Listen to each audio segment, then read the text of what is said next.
After Mike's father transferred enough money to him to settle the bill at the Whistler Hotel, the students started to head home. Kevin offered to give Professor Murdoch a ride, and she accepted. He was beginning to worry because she seemed to be starting to realize that there was something more to him than met the eye. "Let's go, Professor. I'll take you back to campus and then I'll go home." Kevin didn't pay any attention to Professor Murdoch's surprise at his abilities. He figured this was going to happen sooner or later. When they got into the car, Professor Murdoch couldn't help asking, "Kevin, tell me honestly, who's your mentor?" "Why are you so suddenly interested in me, Professor?" Kevin smiled as he steered through traffic. "I'm curious to know what kind of person was able to teach you so much at such a young age," she replied, without even bothering to hide her amazement. This comment surprised Kevin. He turned onto the highway and hit the gas as he answered her. "Professor Murdoch, some people would be hurt by your remark. If I've gotten this strong, it's only because I'm smart enough to know what to do. It has nothing to do with my mentor." She didn't reply to Kevin right away. Instead, she looked at him questioningly. Then she took a deep breath and continued. "Kevin, I was wrong about you. You've already made an enormous amount of progress. As long as you take the time to train hard and apply yourself, I'm sure you'll excel at the final exam 4 years from now. There's no telling where that could lead." "It's a little too soon to talk about that," Kevin responded very casually. Professor Murdoch wanted to say something else, but her face suddenly turned pale. Large drops of sweat formed on her forehead, and she started to feel weak. "Are you all right, Professor?" Kevin asked her as he quickly slowed down and pulled to the side of the road. "I'll be fine. Just keep on driving. It's probably because I haven't had any wine in a long time," she speculated. "Really?" Kevin frowned as he looked at Professor Murdoch. He could tell that this wasn't just because of a little wine. "It's getting late, Kevin. Just head to campus so you can drop me off and head home," she replied as she controlled her breathing to calm herself down. Since Professor Murdoch insisted that she was okay, Kevin dropped the subject. It took him more than an hour to take her to the school parking lot and then get home. By the time he got back, Lily and Dorothy were already asleep. Kevin took out his books on herbal medicine to figure out what kind of pill Professor Murdoch had taken. Based on the color and smell of the pill Mike had given her, Kevin was able to find it in his materials. It was a neutralization pill. Fortunately, it wouldn't be fatal to her. However, it would severely diminish any progress that she'd already made in her physical and mental training. After about 5 days, she would be like any other normal person, and she wouldn't be able to use medicinal herbs to regain what she had lost. "I can't believe that this pill can do all that," Kevin marveled. His thoughts were interrupted by an unfamiliar ringtone. For a second, he wondered if there was a burglar in the house, but then he realized that the sound was coming from his pocket. Who would be making a video call to Penny in the middle of the night? Could it be her boyfriend? Kevin wondered. By reflex, he answered the call. A moment later, he saw a beautiful woman standing in front of her closet picking out clothes. "Oops, didn't mean to see that," Kevin thought to himself. She looked very familiar to him, but he just couldn't place her. While he was looking at her, trying to figure out who she was, the woman turned around to see why nobody was talking yet. When she saw Kevin, she screamed and disconnected the call. That's when Kevin realized that she was the young woman whose grandfather had taken the bad pill at the Pearl family's auction house. Seconds later, the phone rang again. The caller ID showed the same number as before, so Kevin picked up the call. "Hello, are you Kevin?" the woman asked. She was slightly embarrassed to have been seen by him in a video chat.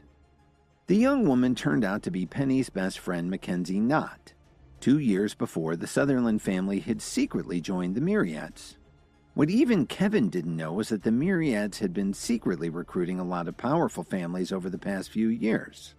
Mackenzie was the one who had recruited the Sutherlands, and she and Penny had become great friends since then.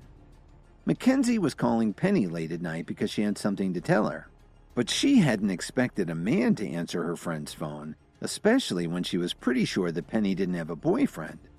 She recognized Kevin as the man who had saved her grandfather's life at the Pearl family's auction. "What's going on?" Kevin pretended to be calm as he replied. "What are you doing with Penny's phone?" Mackenzie said in a very demanding tone. "That sounds like you're accusing me of something. How do you know Penny didn't just lose her phone and I found it?" Kevin retorted. He knew that Penny would soon find out that he had her phone, so he decided to act like he was completely innocent. "I don't care if you found it or stole it, just give it back to her tomorrow," Mackenzie ordered him. "And what if I don't?" Kevin snapped back. He wasn't really worried. After all, he was friends with Brett Stewart, who had a pretty high rank in the Myriads. "What did you just say? If you don't return her phone tomorrow, you're a dead man." Then Mackenzie abruptly hung up.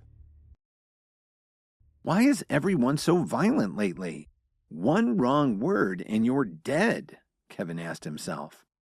Then Kevin thought about how different Mackenzie had seemed when he met her at the auction. The rest of the night passed very quickly. Early the next morning, Kevin drove to campus with Lily. As soon as he walked into the classroom, he broke into a grin. There was a new student in the seat next to his. "Meriwether, what are you doing here?" Kevin asked as he walked up to the man and rapped his knuckles on the desks. "Hey, get the—" But before he could finish what he was saying, he recognized Kevin and changed his tone. "Why, Kevin, what brings you here?" "I'm here for class, of course." Kevin smiled as he took a seat. Meriwether looked at Kevin and suddenly felt very depressed. This guy had already beaten him up twice, at the Jones family mansion and then in prison. Why couldn't he get rid of the guy? "Why do I keep running into you?" Meriwether muttered to himself. "What did you say?" Kevin asked with a broad smile. "Nothing," Meriwether replied as he turned his head away. He didn't want to look at Kevin right now. Fortunately, nobody had found out about the 2 times Kevin had beaten him up, but if it happened at the School for the Healing Arts, he'd be a laughingstock. Just as Kevin was about to say something else, he smelled a strong perfume in the air. Before he could react, Penny was standing in front of him. Everyone in the room noticed this. It was only the 3rd day of class, but they were all very interested in anything that Penny did. "Do you have my phone? Give it back to me right now," Penny said to him directly as she held out her hand. Last night, Mackenzie had sent someone to tell Penny that Kevin had her missing phone. As Kevin's classmates watched this play out, they were very confused. What was he doing with Penny's phone? Were they friends? "Great. I found it on the way out of the Whistler Hotel last night, and I was wondering whose it was, but everybody had already left," Kevin replied calmly as he handed it back to Penny. He'd already rehearsed a few explanations. "You didn't go through any of my photos, did you?" she asked him angrily. "Of course not, Penny. What do you think I am, some kind of perv?" Kevin replied as he acted hurt. Kevin couldn't help noticing just how furious Penny seemed to be with him. "I just told you that I found it. Why are you treating me like a pickpocket or something?" Kevin asked her boldly as he stood up to stand face to face with her. He decided that he needed to discourage Penny from asking any more questions. Otherwise, he might slip up and tell her the truth. "My phone is always in my bag unless I'm talking on it. So tell me again, where did you pick it up?" Penny interrogated him coldly. "I've already explained it to you clearly, Penny. Don't think you can bully me just because you're from a wealthy family. I may be poor, but I'd never steal anything," Kevin insisted breathlessly. She couldn't tell that he was pretending and thought Kevin was really getting upset. "Are you accusing me of trying to frame you?" Penny asked him. Then she got worried. "Why are you getting so angry with me?" Lionel butted in before Kevin could say anything. "Are you trying to intimidate Penny just because she's asking you a few questions?" Then Luther got up and chastised Kevin. "Don't be a...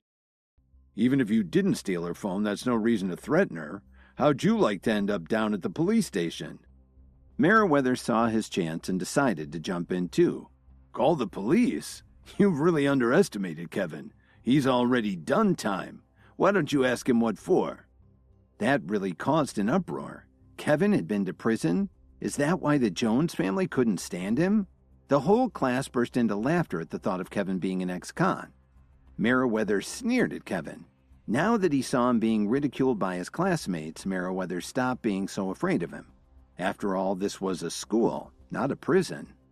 "I'll tell you what happened," Meriwether announced to the class. "He drank too much and got into a fight at the Salix Leaf Hotel.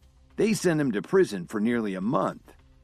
The students were all shocked to hear this. He really sounded like a violent person, and they shuddered to think what he'd do if he got angry. "So you've been to prison and you're also hard up for cash? Then you have the nerve to steal Penny's phone and expect us to believe that you just found it?" Mike scoffed. "Since you all think that I stole it, there's nothing I can say to change your minds." Kevin snarled at them. Then he looked at Penny and asked her, "But do you know why I took your phone?" "Listen to that, everyone. This guy just admitted it himself," Mike shouted as he pointed at Kevin. Penny clenched her fists tightly. Her eyes flashed with anger, and right now she felt nothing but contempt for Kevin.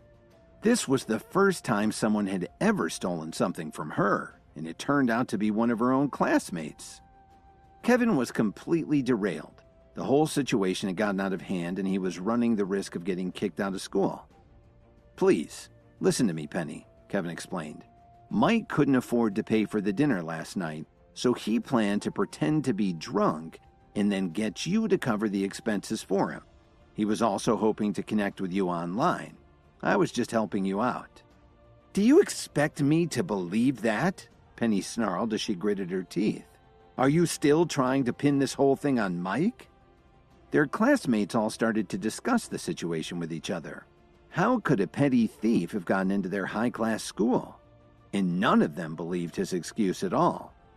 While they were all mocking Kevin so horribly, Mike looked over at Lionel and Luther. They could tell what he was thinking. How did this jerk find out about what happened last night? They just shook their heads and didn't say a word. Mike felt really lucky that his father had bailed him out last night, or he'd have been humiliated in front of the entire school.